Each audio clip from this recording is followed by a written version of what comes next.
Tonight, another chapter in the power struggle over staffing ambulances in Multnomah County.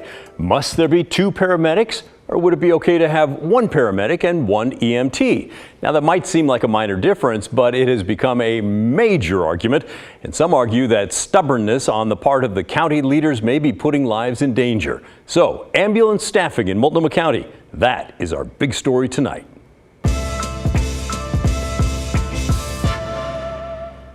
If you need an ambulance in Multnomah County, chances are pretty good you're going to wait longer than you expect. It's something we've covered here for close to 2 years now. Ambulances are frequently late or unavailable even to respond to emergency 911 calls. The county insists that ambulances must hold two paramedics. The ambulance company, along with the Portland and Gresham City Councils and fire chiefs and the emergency room doctor, who's a county commissioner, all say that is not necessary, and that the one paramedic and one EMT model would solve the problem and get more ambulances onto the streets and get to you faster. Well, today the county board finally took up that question. Investigative reporter Evan Watson, who's tracked this every step of the way, joins us now with the new details. Well, Pat, Multnomah County has finally set a deadline to end private talks about its ambulance response crisis and do something about it. Back in February, when this issue reached its head, Multnomah County Chair Jessica Vega-Peterson started formal mediation sessions with AMR to come to some sort of agreement. It's been quiet ever since, even while thousands of emergency 911 calls led to the same outcome. There were no ambulance crews available to respond. Then today, Vega-Peterson said those closed-door sessions with AMR are ending. We are concluding mediation with AMR no later than Wednesday, July 31st, and we'll be bringing updates and next steps back to the board the following day on Thursday, August 1st. I was purposeful in directing staff to pursue mediation earnestly and diligently with AMR to arrive at a balanced and responsible compromise. So what does that mean?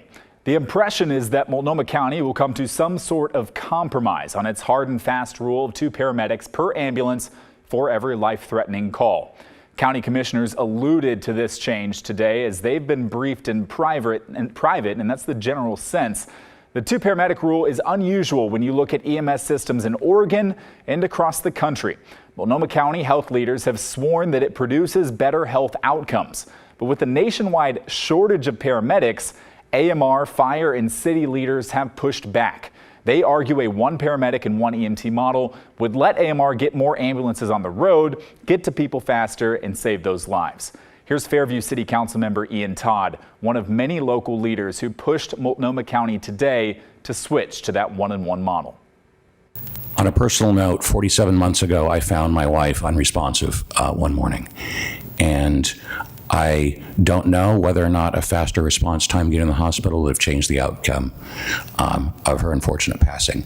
I do know that when I got my EMTI training, I was taught time equals tissue, that heart tissue and brain tissue, the speed in which you get to the hospital is the only thing that matters in outcome. EMTs can drive. City councils in Portland, Gresham, and some East counties passed resolutions earlier this year urging Multnomah County to move to a one-in-one model. Fire chiefs are begging for it as their crews are covering for late arriving ambulances, and they're sometimes forced to take people to the hospital on the seats and the floors of fire vehicles. Portland Chief Ryan Gillespie said the county didn't consult with the fire department during the 6 months of private mediation talks. Meanwhile, this crisis continues and has gone on for far too long, with a short-term solution being proposed by those of us doing the work on the streets. Multnomah County's inaction and unwillingness to take immediate measures continues to put lives at risk. Then there's Sharon Myron, the ER doctor and Multnomah County Commissioner, who's been leading the charge to change Multnomah County's standards as AMR has failed to meet its response time requirements. Chair Vega-Peterson is the only one with the authority to direct the county's EMS medical director to change his staffing model. And Myron criticized Chair Vega-Peterson directly today. I'm just going to say it's shameful it took over a year for you to act, Chair. And what's really, to me, at the crux of this is that over that year, you knew people's lives were at stake and people were harmed. And doing the right thing under pressure now does not erase the year and a half of suffering that we've seen.